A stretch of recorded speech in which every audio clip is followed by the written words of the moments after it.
Okay, everyone, good morning and welcome to our Rural Blight session here at the 2021 League of Cities and Towns Conference. And we have a really amazing panel here today because we have Senator Shope from Legislative District 8, and he's a great representative of our Copper Corridor communities who have been dealing with blight for many years, and Travis Barnum, which myself, Mila, Besich, as mayor, I consider Travis a bit of a superhero. Look at that three-piece suit, though.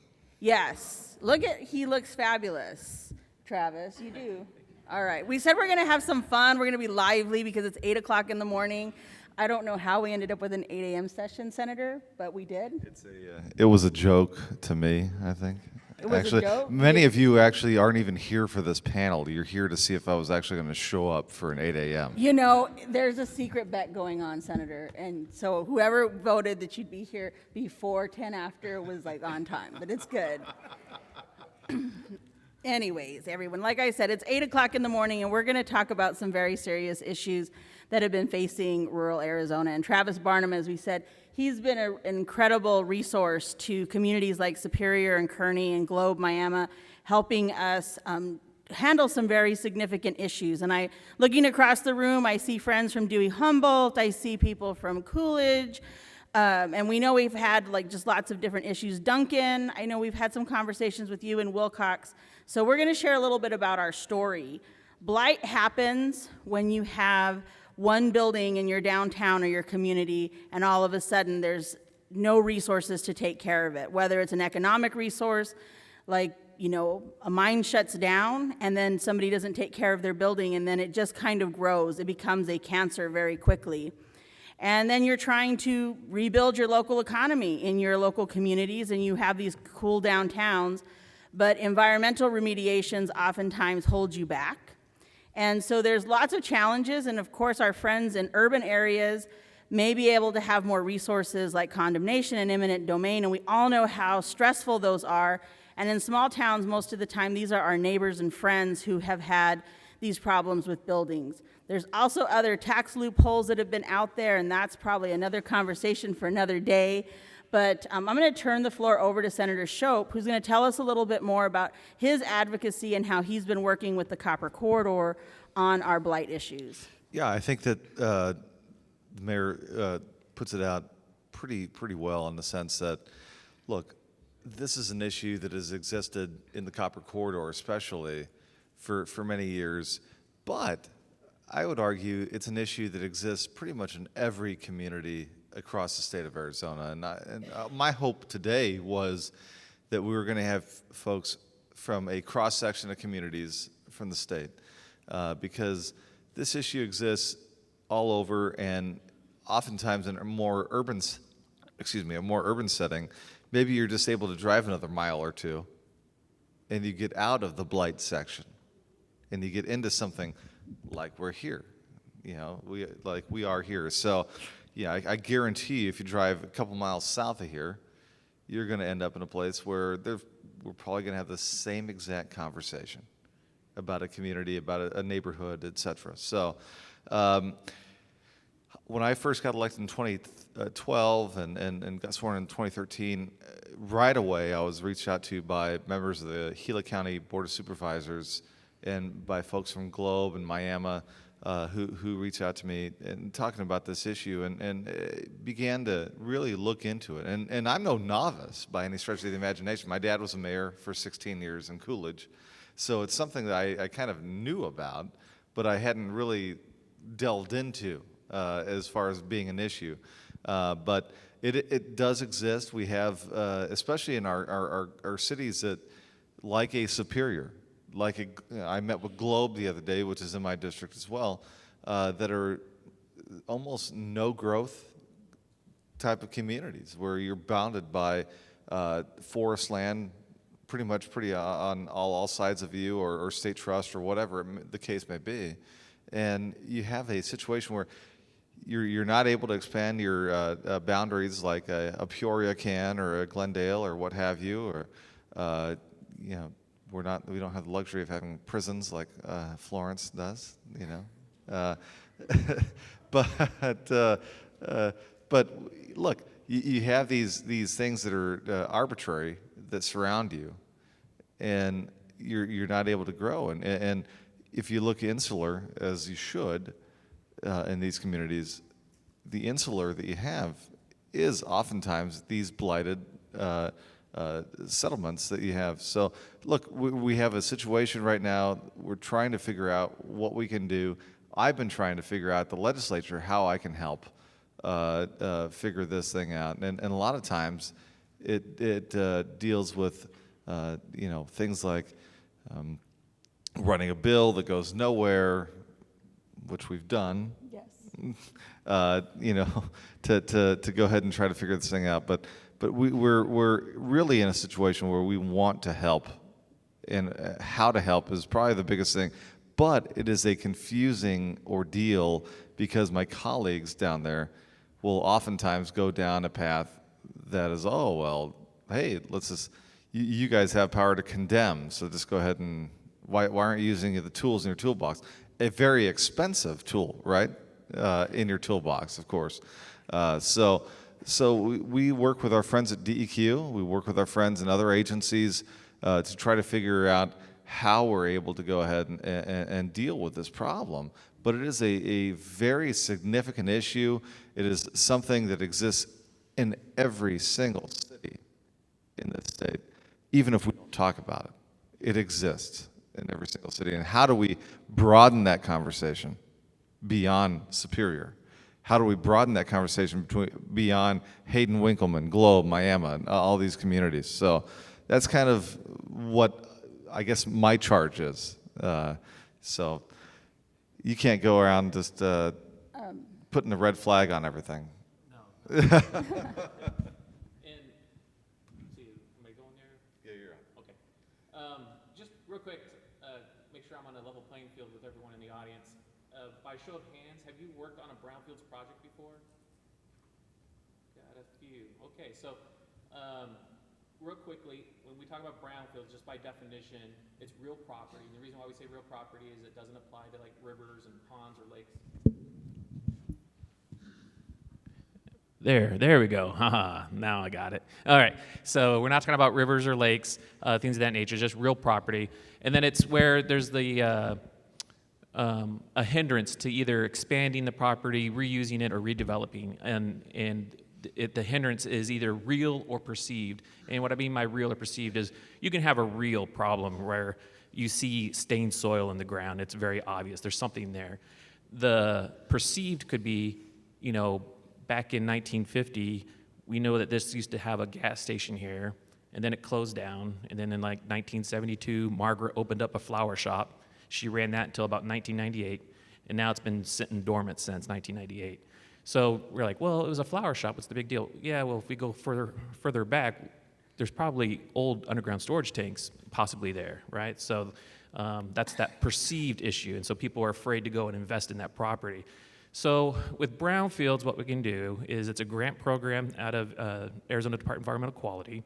I really love this grant because through the state, there's no matching requirement. A lot of your grants have a matching requirement. So what's nice about the ADQ Brownfields program, there's no match necessary. Your eligible entities are municipalities like yourselves, also your nonprofits. In 2015, the BUILD Act added nonprofits. So now nonprofits can also get in on the action, which has actually been huge. Allows a lot of flexibility, especially for any towns that have set up like a heritage fund type of economic development with property.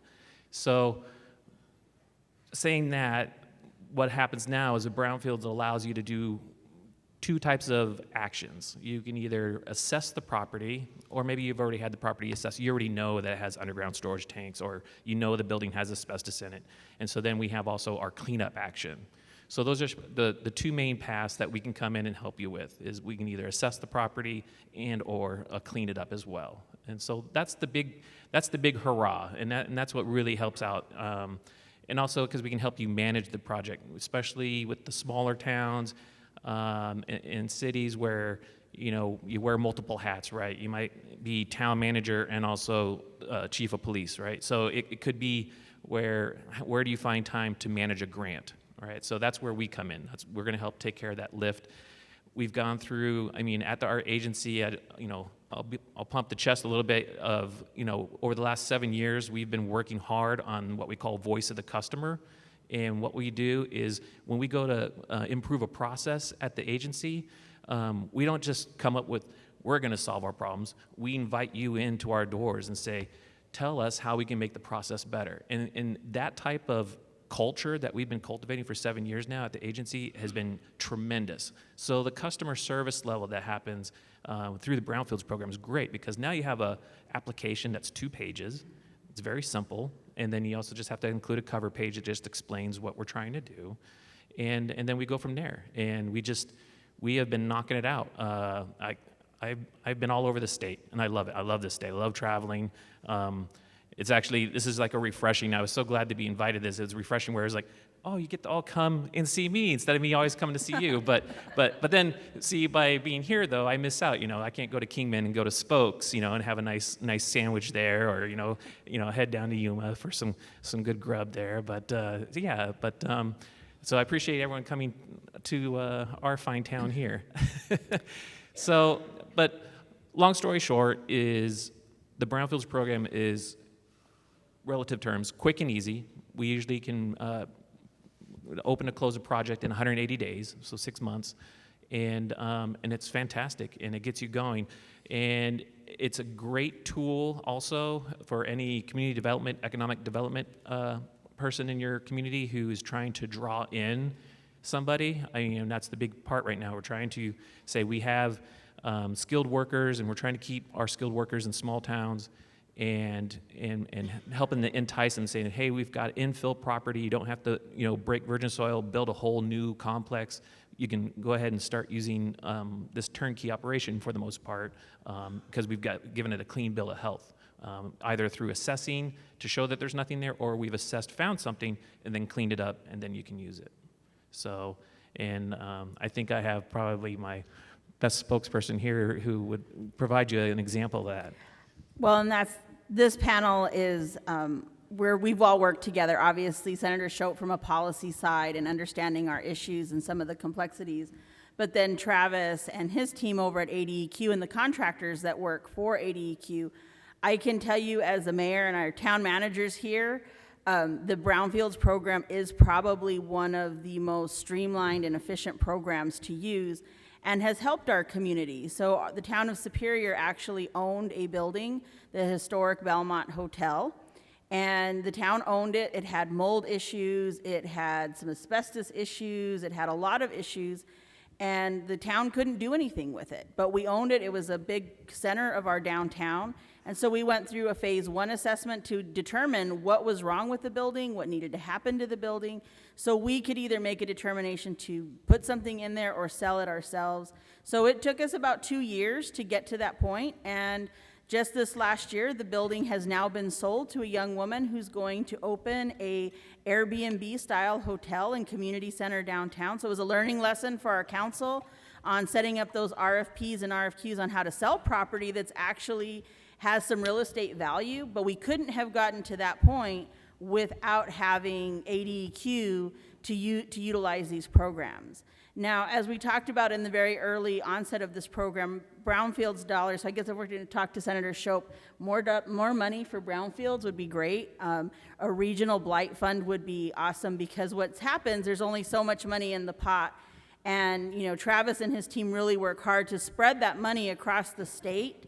So I highly encourage everyone to take some time to learn how to access these funds. But one of the things that happened for us is that Globe, Miami, Superior, Kearney, Hayden, Winkleman, Mammoth, unincorporated Pinal and Gila counties, there's all of these different properties that needed to be assessed. There's properties that need to be assessed. There's properties that need to be, looked at to how are we going to remediate them. In a particular situation, there's a real estate investor. We're going to call him that? Well, let's call him an uninvestor. Let's call him a reverse investor or something, I guess. Anyways, he purchased the entire town of Hayden. And this town needs a, complete assessment, so to say, to even determine what can these buildings be, what can they do with these buildings.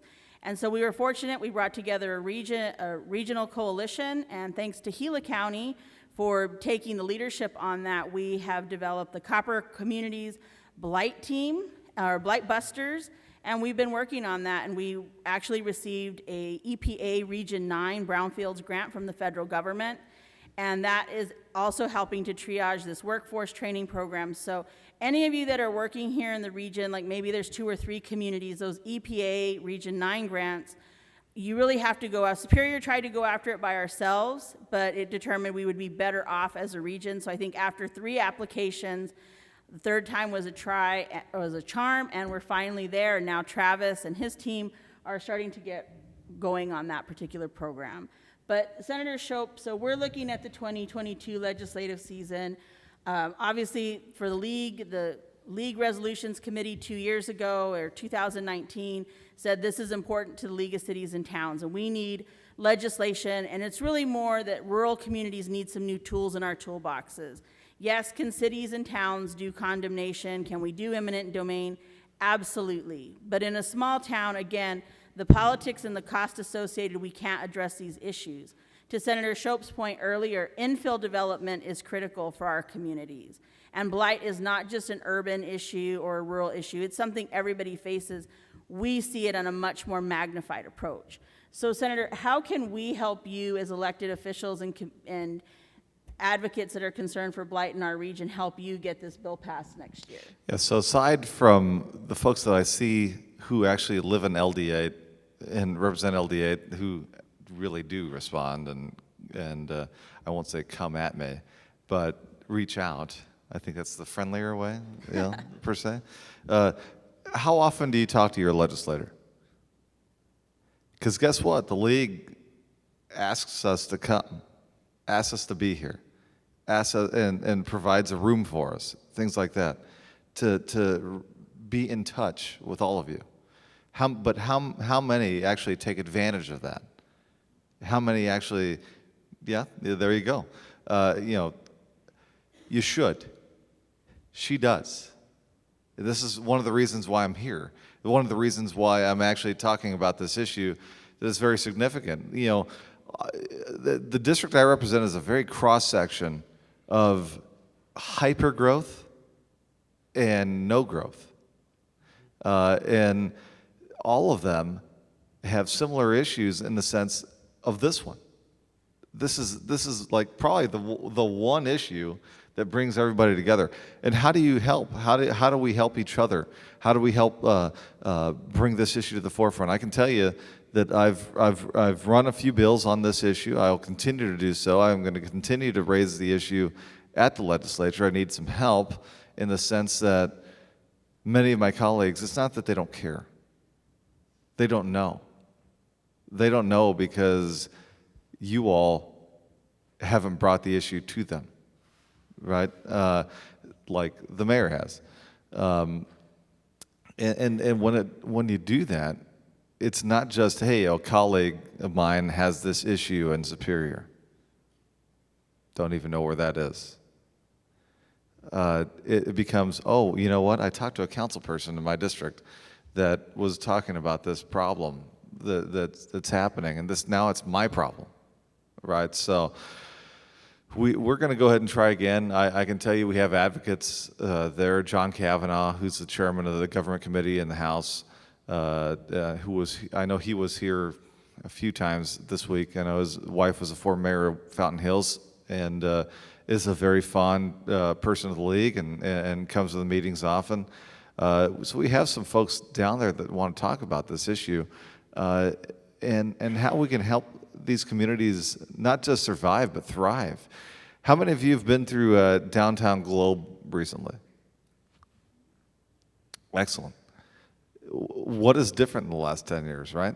I mean, they have somehow stepped it up downtown, right? And their downtown community is thriving right now. How many of you have been through her community recently? Not just on Highway 60, right? But what's going on down there is unbelievable right now, and it's leadership from the council level, leadership from mayor level, leadership all over the place. and they're trying to take their community back. And I know that we weren't going to talk about the one real estate investor or whatever, although I think he is a professor at my alma mater, isn't he? Yeah, that's all on you, Oh, that's guess. all on me, I guess. Yeah. My tuition went to pay his salary, I suppose. You bought some fabulous real estate in your district. Yeah, we play Southern Utah tonight. That's the reason. But look, there are great things going on without any help from a legislative perspective right now. We can really kick things into high gear. We really can. And I think that what we're trying to do is not overreach. It's not anything else. It's actually, frankly, trying to help these folks do their job. And I hope that we can enlist a lot of help next year in this room to make that a possibility and make it a probability as we go into the legislative session. Well, and Senator, if I may, the legislation that we've been trying to pass or to advocate for is for small towns to be able to develop a vacant building registry. So one of the first things that happens when it comes down to blight is a person purchases a building, then they do not put a business in it. And right now, Arizona state law does not allow us to create such a thing as a vacant building registry. It would be up to your city and town to enforce.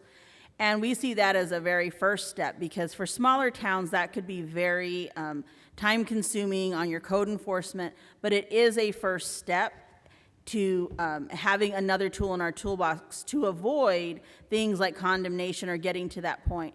In a community like Superior, we've seen really amazing structures in our community just lost to it just crumbled into the street because the code enforcement and all of those types of issues that get very complex in a small town were kind of let go. And that hurts your core, and your downtowns are revenue sources for your community. That's where your economy grows, right there on your main street or your downtown, whatever. Everybody has kind of a different term for theirs.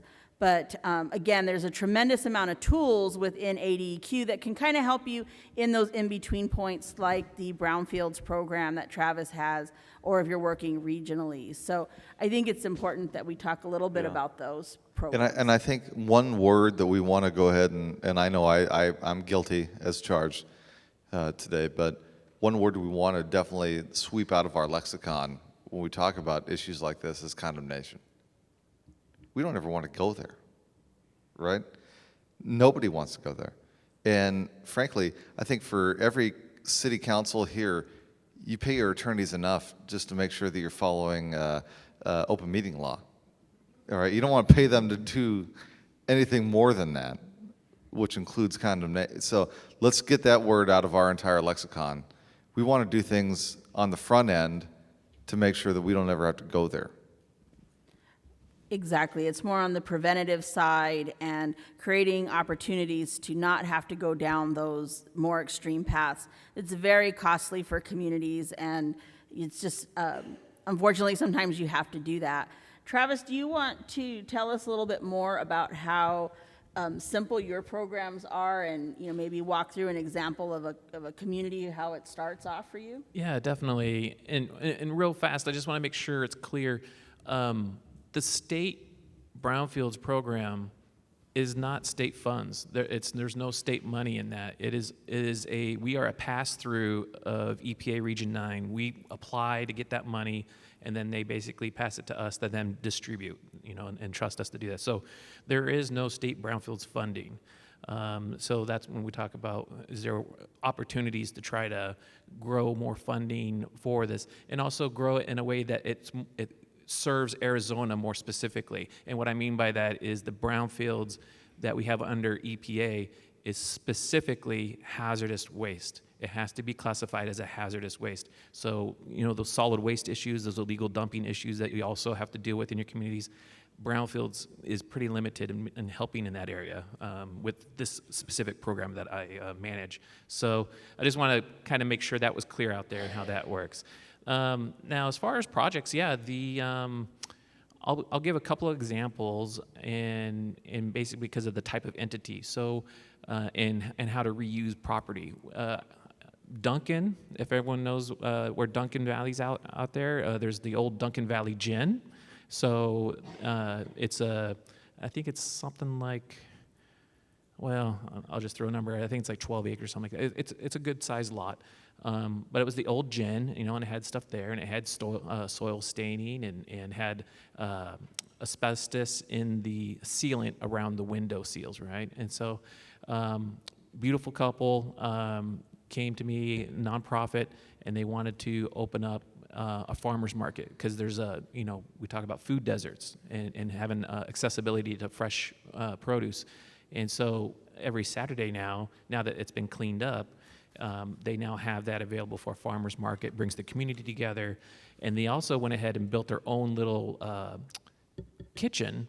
And what they do from that kitchen is they teach how to cook for people with special needs. And the specific special need is diabetic. So diabetes is an issue out in that area. So they cook to show people how to cook for someone who's diabetic. And so it's a great way to show how to reuse a property, and also how it helps also bring a community together. Here it was a space, just it was the rustic West. You drive by it and you just see an old dilapidated gin and building, and now it's this beautiful cleaned up area, and the community gathers there, and we know what comes from that when you have your community gather. So that's a great nonprofit example. Another one is in Jerome. We're currently going to be wrapping up in Jerome soon. If anyone's familiar going up the trek there, it's one of the few buildings that's a 4-story building. It's the old Hotel Jerome. It was the first hotel in Jerome. And basically the top floors were all vacated, just full of bat guano and old flaky lead paint and a little bit of asbestos. And all they were doing was just using that first floor for their art gallery, which is great. It's a great use for it. But one of the challenges that Jerome has, as you imagine, is there's nowhere to expand. They can't get more housing. And so this was a perfect building. Let's get it reused. Let's get those other 3 floors cleaned up and reused. And you can I use figured that that top floor was just marijuana. No. But they did actually, they were able to use some USDA funding to get a roof. And so actually there's this, you can imagine already what the view is like of that whole area across Cottonwood and Sedona from the hills of Jerome. But on top of that building, it's gorgeous.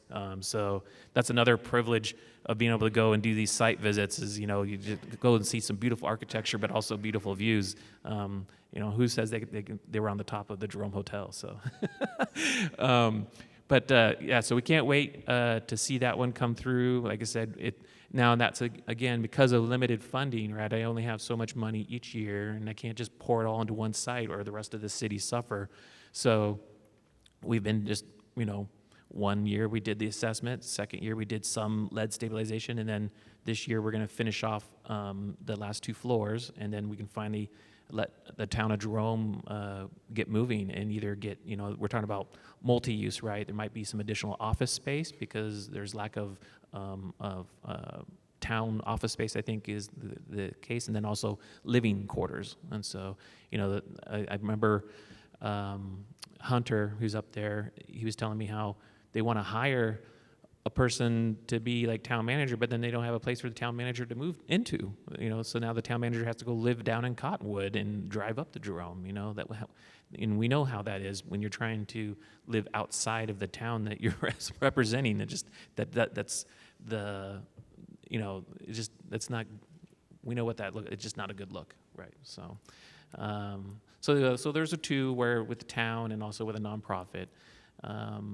And of course, Superior, we've had a couple of different, with the Belmont, but also we had the one property that was like falling off into the ravine, and we got that all cleaned up. And Yes, we've cleaned up a lot of things, and those programs have made a difference in our downtown, not just aesthetically, but it's turning opportunities for people to actually have viable businesses in our community.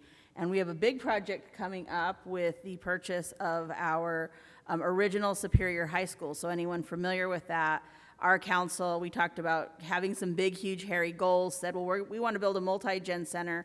That's almost impossible for a town that's 3,000 people. But we found a way, and we're moving forward, and brownfields will be part of that because there are going to be some areas that we're going to have to remediate. And another point to the Belmont Hotel project, this wasn't just, okay, we're going to clean up this problem, we're going to assess it and clean it up. We also have to make sure that this problem doesn't happen again. And so in the case of the Belmont, why there was mold in that building was because the windows were leaking. And these were old, this was a very tall building with a glass front structure. And so those windows were leaking, it was creating the mold. There were some other remodeling issues that had went in there. And so now the building has brand new windows. So the new owner has a building with brand new windows. In fact, they even went in and put windows where there were windows historically in the building to make it more appropriate. So, these are programs that we highly recommend. And I think, for any municipal leader, if you're a town manager or working in your community's economic development, a conversation with Travis to see where you might have some pinch points that brownfields dollars can help you would be great. We do have some time for question and answer. Does anyone in the panel have anything else to say before we open the I floor? don't know that anything major, but he brought up Jerome and by extension, I think Cottonwood and places like that, and these are really have become jewels of Arizona, and I say that because look at the population of these places. It's not like we're talking about a behemoth city, a behemoth Mesa or Phoenix or something like that. These are, the communities that are, reasonable size. Well, I say that because I'm from Coolidge, so 12,000 people, that's a reasonable sized city. So, but the Clarkdales of the world, the Cottonwoods, the investment that's been allowed to occur there.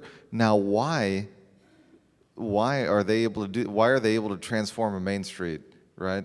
Why? Because the availability of the buildings there are not in a dilapidated condition. They're not in a condition where you maybe have one person that owns every single building downtown that has allowed them to fail, right? You're in a situation where investment can come in and they don't have to do the overwhelming remediation that has to occur here, right? So we need to make sure that doesn't occur anywhere, that we don't have that problem anywhere, so that way that type of redevelopment can occur. So, but yeah, we want to have questions. Yes, so the floor is now open. There is a mic in the middle of the floor there, so if anybody wants to come up to the mic and We have something. or do we have someone pass this? Red someone? shirt. Yep, okay, she's coming up to the mic.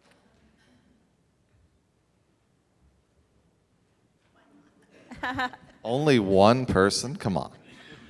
Yeah, but I can go on for a long time, so it's okay.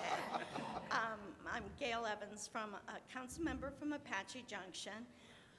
We don't have as big of a commercial blight. Our old hotel was tore down a number of years ago. We're lucky enough to have a investor coming in that's going to be developing it. We have one very old plaza that is owned by an out-of-state person who doesn't really want to be helpful. That's the best way I can put it. But I also I'm on the board of our Community Development Corporation, and we've been cleaning up our old Pinell County neighborhoods that were put in prior to becoming a city. Mom and Dad had an old mobile home. They came in the wintertime. They've gone. The kids doesn't want it. It sits there. And they're expensive to demolish. Have you found any way to help in assisting getting those? Because they're not, they're substandard housing, and they're cash cows for wherever they're sitting, and they just continue to dilapidate and run down the property values. Any solutions? So I'll start off with a non-solution, if I can.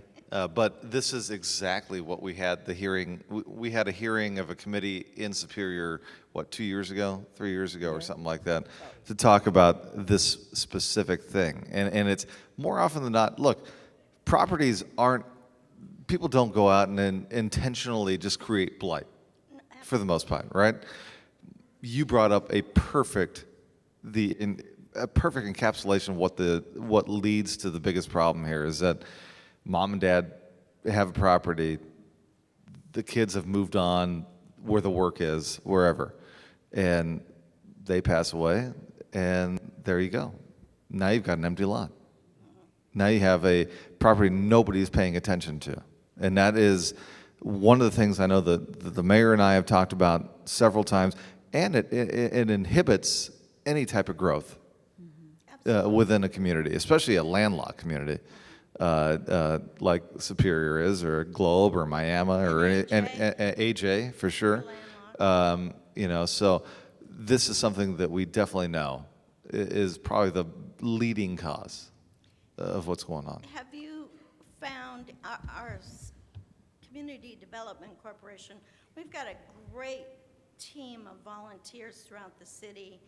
We've established and become a part of the National Make a Difference Day, where we're going out and cleaning up for the elderly, the handicapped, the mentally ill, whoever can't fix their own code case. But have you found any sources whatsoever to help with the demolition? Because it has a title. Yeah. It falls into a whole different situation. Demolition part gets very, very tricky, and it gets very difficult because if your municipality or your nonprofit takes it over, you work out some kind of agreement, then you're going to be responsible. And if a city takes it over, then you have to go through all that environmental remediation. So Superior has a similar program with Rebuild Superior Inc., and we've actually utilized a housing preservation grant through the USDA to help low-income homeowners make repairs to their homes. There's also 504 funding through the USDA to help low-income homeowners access either grants or loan programs. So that might be one of the things to consider for your nonprofit organization, to see if those programs can help your homeowners. But when it comes down to demolition and condemnation, that's not really something you can go after. That's where you probably have to start talking about your zoning and codes and what are you going to do. And we don't want any of our residents to be homeless, obviously, so it gets to be a very tricky scenario that you're going through. Absolutely. Thank you. You're welcome. I think, and before Bruce gets up, one of the things I want to really quickly just hit on as well, and I think that Travis will probably agree, and it's not just, don't think of it just as your city. The county government is also experiencing this. Okay, so there are, think of your county islands that exist, think of your communities that are not a municipality. We should be working in concert with this organization, the County Supervisors Association, things like that, to all speak with a larger voice on this issue. Yes. Yeah, I was going to say, brownfields is a great tool. I almost consider it sort of like the crescent wrench in your toolbox. It can adjust a little bit for certain projects, but it doesn't have a hammer. That might be like your code enforcement. You might have a nice adjustable screwdriver, power driver. That's your USDA, right? Like USDA's got a lot of functionalities. So almost every brownfields project usually gets touched a little bit by USDA. So they are also what I'd call a proud partner in the brownfields mission. So yeah, definitely keep that in mind. Definitely. Councilmember Armitage. Bruce Armitage, Town of Superior. Senator Shope, you made a comment that kind of triggered something in me. You said that the problem with blight wasn't just an Arizona state problem, it's actually a problem across the country. So it makes me think, are we the tip of the spear here for the whole country? It seems to me that if this is a problem that's across the country, are there state senates that have already addressed these issues? Have we researched it to find out what other states have done? Because it seems to me that If the wheel has already been invented, why should we have to do it again? No, I totally agree, and I think that Thank you. I'm usually in favor of the least amount of work that I have to do. If there are other states, no. So I am the just like the league has like a national league of cities, legislatures have, and I'm actually the state coordinator for the National Council of State Legislators. So it is something I'll definitely bring up to our person over there at NCSL. Because you're absolutely right. And this is something, look, if you looked at any of the census data, and I don't want to bring up a sore subject for some, I see Casa Grande in the house over here, for example. But if you look at census data across the country, this rural American kind of dying out, it's a phenomena. I mean, it's true. It's real out there. And this is going to be this is not just an Arizona issue. This is going to be something that occurs everywhere, especially in the heartland of America, as people move to where the work is. And it's as simple as that. Now, granted, COVID has changed that somewhat in a sense that as long as you have a good broadband connection, which coincidentally a lot of these communities don't. As long as you have a good broadband connection, you can have work wherever you want to be. But it is something we definitely have to take a look at a broader scope, and it's something I'll definitely take to NCSL with me. And I think we get together in September, so we'll go ahead and do that. And one more point to that comment. Actually, the legislation that we're putting together these past 2 years has been based on best practices in states like Texas that have really been on top of maintaining their downtown cores in those, really cool towns that you're going to, like in Hill Country. There's several states that enacted this small business or the business registry program, vacant building registry program, and we learned about that through some partners at Local First and Strong Towns and those types of blog organizations. So, it's a good thing to look at that, and that's where we've thought that would be a good first step for Arizona to accept some kind of blight policy. That would be just another tool to the toolbox. And we have another question. Actually, several. Star Bearcat from Quartzsite. Our community is starting to grow now. We've got industry starting to come in, and some of it doesn't want to come in because of blight. And we have some issues I'm sure other communities have. One is we're about, 3,800 people year-round, and then we blow up to about 500,000 or more. And our infrastructure has to support that. And it's difficult to get funding to keep our infrastructure going. Our sewer, we just got a new sewer plant that makes it so industry can come in, but we can't get pipe in the ground. But beyond that, we've got state trust land that now that the COVID and the lack of housing and other things that are going on, people are coming out and setting up encampments on state trust. State trust will not enforce their rules. So how do you deal with state trust, number one? Number two, we have BLM. We have a lot of fill. BLM, they refuse to sell. They refuse to let go. And our town can't grow much bigger until we get more BLM land infill sold. And the Yuma office is the hardest one to deal with, as I understand it, in the country. And other blight, we have a little bit in our downtown area, and it's a small area, but anyhow. But beyond that, we have absentee landowners that own a great deal of land. They rent to somebody, and next thing you know, there's a very large encampment that is a biohazard.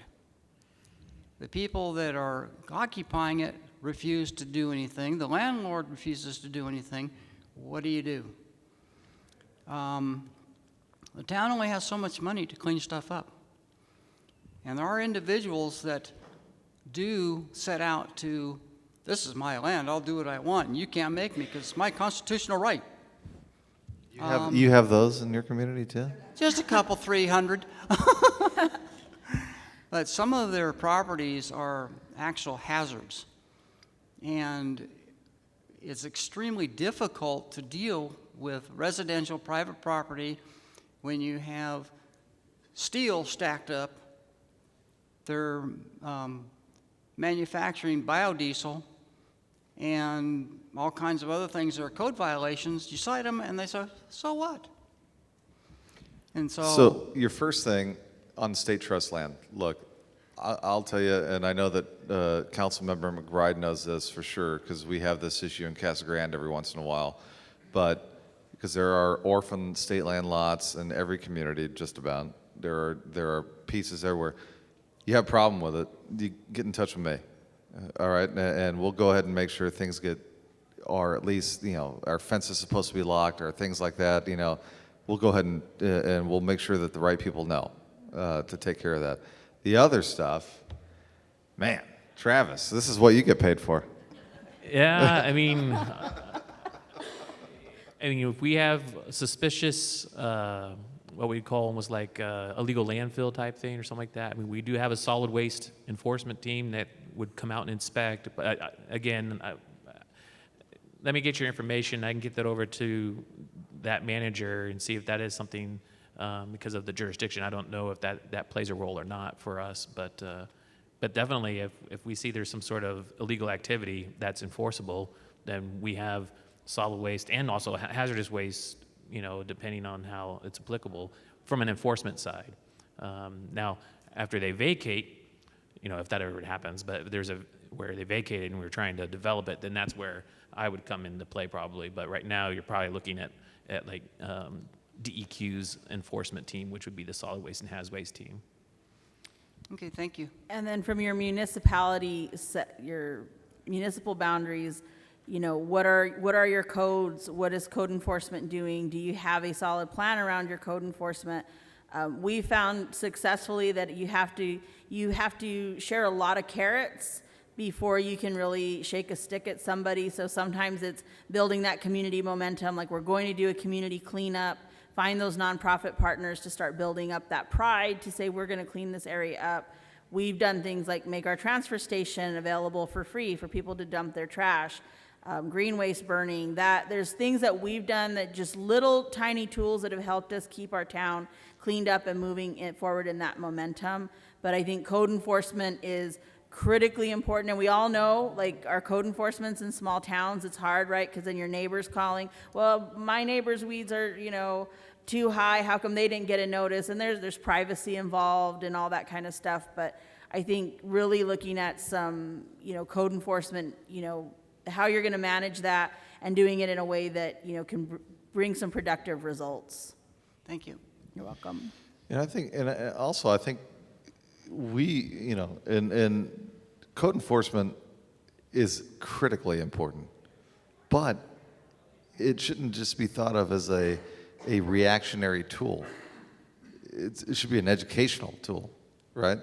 We should be, you get a lot more out of honey, right? So teach people what to, they need to know that, hey, look, this is, be happy that I'm not the HOA.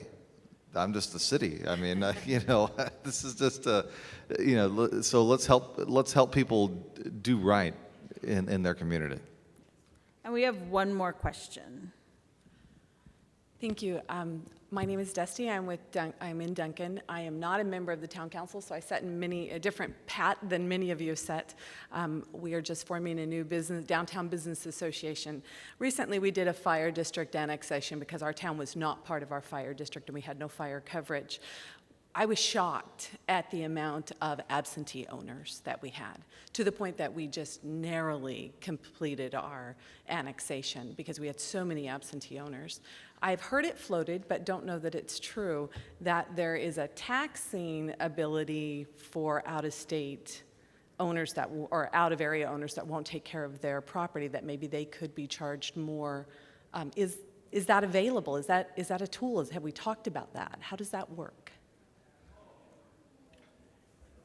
That's probably new to me, but I'll definitely look into it. I mean, I don't know. I don't know how. I also don't know why y'all are in Arizona highways every month. But that's a different question for a different day, maybe. But No, that's new to me. I mean, I'm not really sure. And I haven't heard of that particular type of tax. Okay. There is a situation in the Arizona tax code that allows property owners to appeal their tax bills. Right. And that's where there's been this big caveat in growth for the Copper Corridor, because real estate leaders, I guess you could call them, they take advantage of that loophole, and so they go to the Board of Adjustments and say, well, I'm in a very depressed community, so I shouldn't have to pay the full value of the property taxes. And we became aware of this, and we literally have businesses or buildings across the street from one building that, they fixed it up and put a new roof on it, and this gentleman's paying $300 a year in taxes, whereas the other building is paying, $1,500 a year in taxes. Well, that ends up hurting your local economy. And we know the political climate in Arizona, we don't really like to talk about taxes. And that's why that first legislation we're trying to work on is really more about creating some more tools, that vacant building registry, because, we struggle with that. When our team is going through, because we're gonna work on a big blight project or use our CDBG dollars, we find that people own these properties and they don't live in this state, or they've bought the tax liens. Yeah. And that adds a whole Tons. other complexity. We didn't really get into tax liens, but that creates a whole other level of complexities when you're gonna go after trying to remediate a property or anything like that. So I really, really, this is a very complex issue as far as all the different tentacles that can come out with blight, because it comes down to property ownership. What type of, lead is it? All those types of things. How can you really remediate anything? So we really appreciate everyone being here this morning. We're hitting that 9 o'clock hour. The next session, we'll take one more question. This is just a little help, I guess I should say. We're in the town of Dewey Humboldt. I'm the mayor. We have a council member that just brought an initiative aboard that does not want any penalties for any code violation in town. And it's going to be disastrous for us. But to try to educate that and to let her know that it's not the best scenario, she's just looking for people, for friends. We've sat here all day today, and everything comes about codes and code enforcement. It's just going to be disastrous for one town, and then it'll stair-step around. So, we have another council member here. Would you give a little advice on? Because we all are in these towns and everybody wants to get rid of the code enforcement, but we have to have a certain step. And we can tell what happens when you don't have code enforcement. It becomes disastrous, and then you have this blight all over town. This initiative is going forward strongly, and it's on the basis of, well, everybody wants to maintain their own property, but they don't. The biggest problem is like I said, we're landlocked too, and we only have a certain amount of people. So what happens is if that code enforcement goes away, or this initiative doesn't give penalties to people, they can do whatever they want, and there's no recourse for it. So we can go back to the 1900s and see exactly how that all worked up. So I know I'm not the only one that has this problem in their town, so I just wanted to bring it upon you just to let you know that council's even trying to do this, not the citizens of the town, and it's just not right. If they use common sense, we need that little bit of code enforcement just to kind of control that before it gets out of hand. Well, I think if we go back to our motivational speaker yesterday morning, some common sense does us I all hear that. a tremendous amount of Full-fledged. good. We do a great Yes. thing. But yes, Dewey Humboldt, please don't get rid of your code enforcement fees. It'll make it a nightmare for everybody. No doubt. And again, appreciate your code enforcement officers, everyone. They have a tough, tough job, and none of us like it. We don't like to have to deal with it, but it's a health and safety issue, and that's how we keep our communities healthy and safe. So with that, we need to wrap up. Thank you all for coming, and we appreciate your time.